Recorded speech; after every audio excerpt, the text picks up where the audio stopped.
उदाहरण उठा करके देखिएगा ना उस आवास का, तो तेजस्वी यादव का नाम ले लीजिए, तारकिशोर प्रसाद का नाम ले लीजिए, या सुशील मोदी का नाम ले लीजिए, या अब आने वाले समय में सम्राट चौधरी का नाम लीजिए। ये लोग अपना कार्यकाल नहीं पूरा किए, 3 लोग तो नहीं किए, ये भी पूरा नहीं कर पाएंगे। कारण इसका हम बता देते हैं क्या होने वाला है। बिहार में जब 2025 का विधानसभा का चुनाव होगा, उस चुनाव से पहले नीतीश चाचा पलट जाएंगे।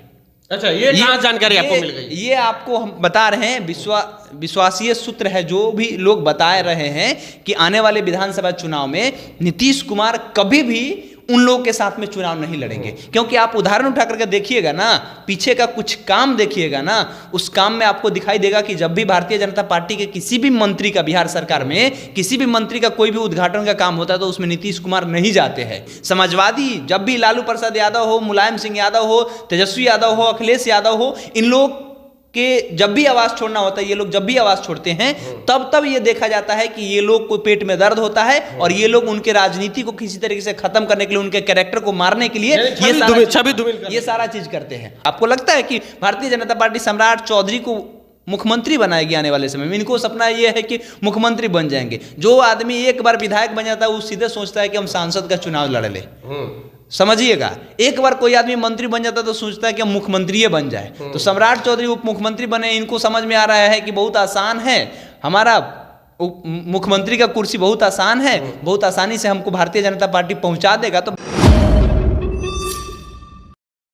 आज डिप्टी सीएम सम्राट चौधरी 5 देश रत्न मार्ग में, यानी कि उनके जो आवास अलॉटमेंट की गई है उसमें आज शिफ्ट हो गया, और उस आवास पर पिछले दिन बहुत चर्चा हुई और उस पर विवाद भी हुआ। सत्ता पक्ष की तरफ से यह आरोप लगाया गया कि यहाँ से टोटी भी चोरी कर ली गई है और एसी भी, और भी कई तमाम तरह के आरोप लगा। उसके बाद जो है विपक्ष ये आरोप लगाया कि ये सब बेबुनियाद बात है और भवन निर्माण विभाग इस पर कार्रवाई करे, देखरेख करे। और वहीं एक बात और निकल के आ रही है कि जो उस आवास में डिप्टी सीएम के तौर पे जाता है वो अपने कार्यकाल नहीं पूरा कर पाया है। इस सवाल पर जो है सम्राट चौधरी कहते हैं कि अब हम डिप्टी सीएम नहीं बनने वाले, यानी कि दोबारा अब डिप्टी सीएम नहीं बनने वाले।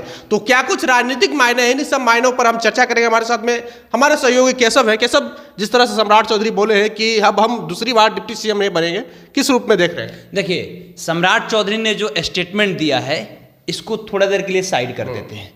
पहले आते हैं कि बिहार में राजनीति किस स्तर पर हो रहा है। सबसे पहले आप देख लीजिए कि जितने भी समाजवादी लोग हैं, अगर ये राजनीति करते हैं और ये कभी भी अपना आवाज छोड़ते हैं तब बखेड़ा होता है, बीजेपी के द्वारा बखेड़ा किया जाता है। आप उत्तर प्रदेश में उदाहरण उठा करके देखिएगा तो अखिलेश प्रसाद यादव जब आवाज छोड़े थे तब उनको भी कहा गया था कि टोटी चोर, एसी चोर।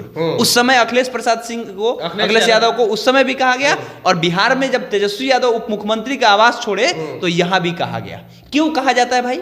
अगर तेजस्वी यादव को जब आवास मिला था तो आपके पास सीसीटीवी फुटेज होंगे, क्या क्या लिस्ट मिला, क्या क्या सामान मिला, तेजस्वी यादव को मिला होगा लिस्ट।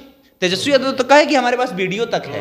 तो आखिर में ये लोग किस हैसियत से कह देते हैं, ये सोचने वाली बात है। राजनीति इतने नीचे गिर करके नहीं करना चाहिए। भारतीय जनता पार्टी को देखा जाता है कि हमेशा से राजनीति इतना नीचे बिलो द बेल्ट जाकर के राजनीति करती है कि किसी तरीके से आकर के अपना बात कह देना है।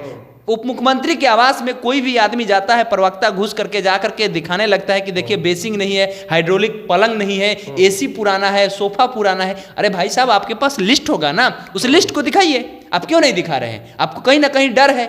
आप समाजवादियों की छवि को धूमिल करने की कोशिश कर रहे हैं और इसीलिए जाकर के राजधानी पटना में बैनर लगाया जा रहा है।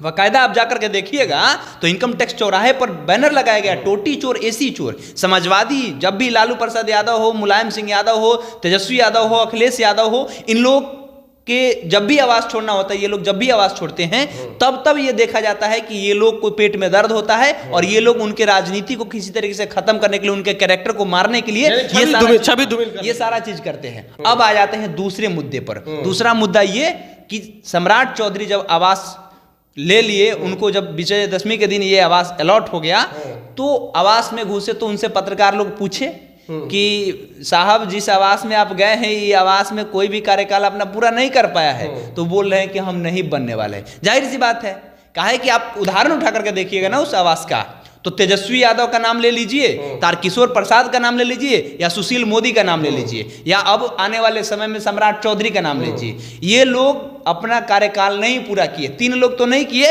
ये भी पूरा नहीं कर पाएंगे। कारण इसका हम बता देते हैं क्या होने वाला है। बिहार में जब 2025 का विधानसभा का चुनाव होगा, उस चुनाव से पहले नीतीश चाचा पलट जाएंगे।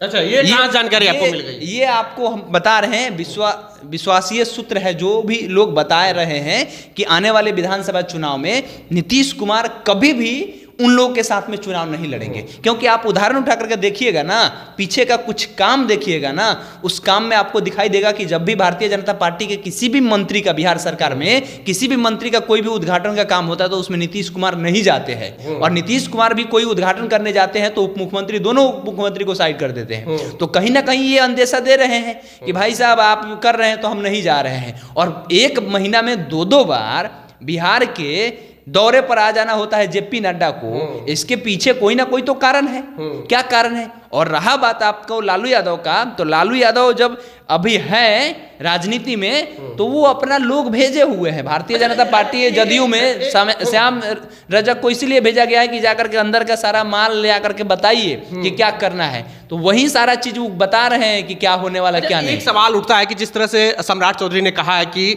अब हम दूसरी बार डिप्टी सीएम नहीं बनने वाले हैं, इसके राजनीतिक मायने क्या है? दूसरी बार इसलिए नहीं बनने वाले हैं क्योंकि भारतीय जनता पार्टी उनको बहुत नीचे लेके चली गई है। भारतीय जनता पार्टी को पता है कि पवन सिंह वाला सीट किसने हरवाया। उपेंद्र कुशवाहा को चुनाव हरवाने में सबसे अहम योगदान किनका था? सम्राट चौधरी का अहम योगदान था। वो नहीं चाहते थे कि उपेंद्र कुशवाहा सांसद बने, इसीलिए ना उन्होंने पीछे से इनको सपोर्ट किया।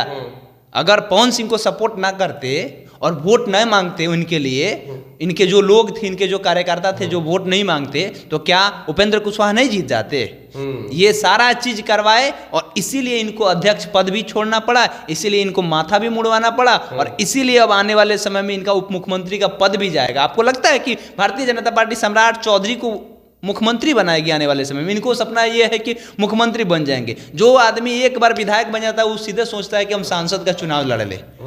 समझिएगा, एक बार कोई आदमी मंत्री बन जाता है तो सोचता है कि हम मुख्यमंत्री बन जाए। तो सम्राट चौधरी उप मुख्यमंत्री बने, इनको समझ में आ रहा है कि बहुत आसान है, हमारा मुख्यमंत्री का कुर्सी बहुत आसान है, बहुत आसानी से हमको भारतीय जनता पार्टी पहुंचा देगा। तो भारतीय जनता पार्टी के पास अपना एक वजूद बिहार में नहीं है। पिछले 30 सालों से वो नए नए चेहरा को आगे कर रहा है। इनसे पहले सम्राट चौधरी से पहले बना दिया था बेतिया के जो संजय जायसवाल थे, उनको अध्यक्ष बनाया हुआ था। उनसे पहले अगर अध्यक्ष की बात छोड़ दिया जाए तो नित्यानंद राय को बनाने के लिए क्या क्या नहीं किया गया, यादव का चेहरा बनाने के लिए, रामकृपाल यादव को चेहरा बनाने के लिए क्या क्या नहीं किया गया, नंदकिशोर यादव को चेहरा बनाने के लिए क्या अभी बनाया गया है, स्पीकर बनाया गया है। तो इस तरीके से भारतीय जनता पार्टी हमेशा से देख रही है कि किस आदमी को हम आगे बढ़ाएं, जिसकी वजह से मतलब कि हमारे बिहार में अस्तित्व को बनाया जा सके और आने वाले समय में मुख्यमंत्री बनाया सके।